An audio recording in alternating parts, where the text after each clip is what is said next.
I never thought my best friend would become my worst nightmare. But this story is the perfect example of how betrayal can push someone to the edge and how sweet revenge can taste when it's served cold. Let me take you back 2 years ago. I had a best friend named Daniel.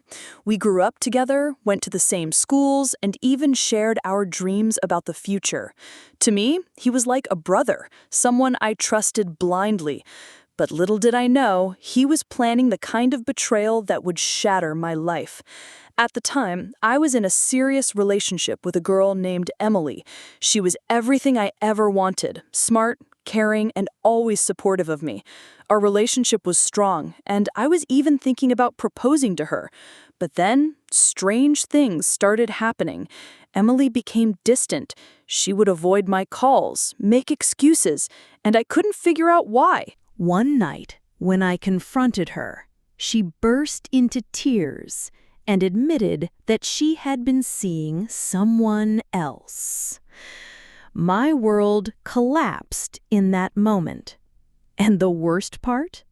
The person she was seeing was none other than my so-called best friend, Daniel.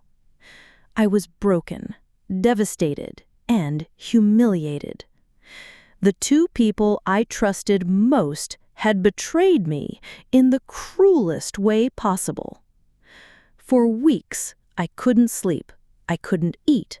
I kept replaying every moment in my head, asking myself how I didn't see the signs. But instead of letting the pain consume me forever, I decided I would get revenge.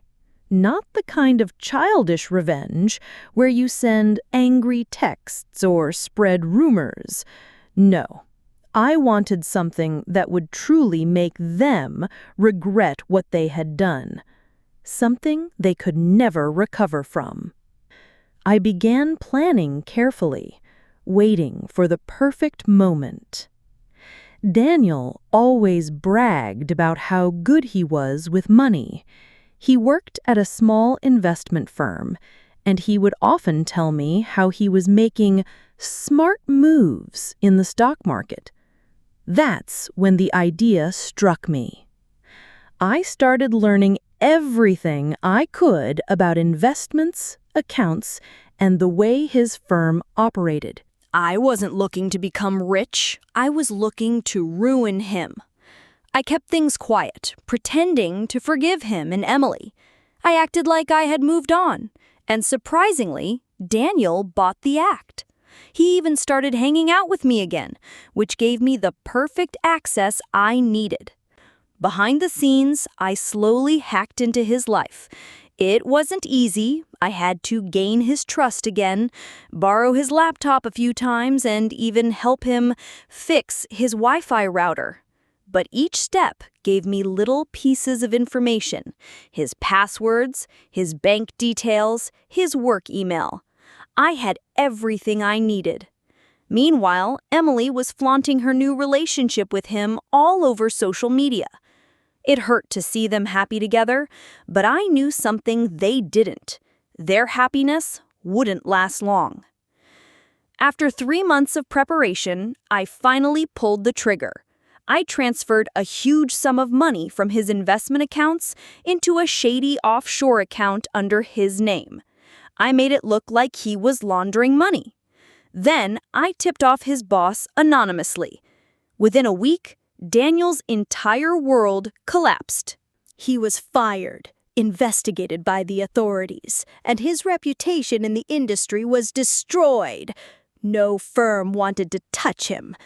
Emily, of course, stood by him at first, but when the financial pressure grew and people started whispering about criminal charges, she left him. Just like that, the girl he betrayed me for abandoned him when he needed her the most. The irony was delicious. But I wasn't done yet. Revenge without exposure is incomplete. I made sure screenshots of his so-called secret accounts spread among his colleagues and family. His own parents cut ties with him, ashamed of what he had become. Daniel was left with nothing. No job, no money, no girlfriend, and no friends. And the best part? He had no idea I was behind it all. He thought it was just bad luck and maybe a setup by someone at his firm. I watched quietly from the sidelines, smiling at the poetic justice. But here's where the story takes a darker twist. A few months later, Daniel reached out to me. Yes, the same guy who stabbed me in the back came crawling to me for help.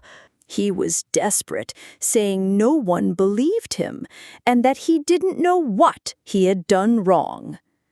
I listened, nodding, pretending to sympathize, while inside I was laughing at the irony. He had no idea he was confessing his misery to the very person who caused it. I could have told him the truth. I could have revealed how I destroyed him piece by piece, but I didn't. Because sometimes the greatest revenge is letting someone live in confusion, making them wonder for the rest of their life why everything went wrong. Emily?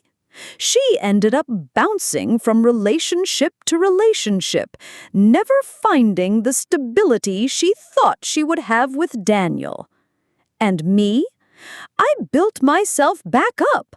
I focused on my career, improved myself, and even found someone who truly valued me. Looking back, I don't regret what I did.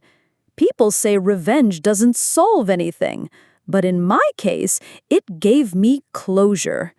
It showed me that betrayal comes at a price, and sometimes the best way to deal with pain is to turn it into power. So the next time you think about betraying someone who trusts you, remember this story, because karma doesn't always wait. And sometimes karma has a little help from someone who refuses to stay broken.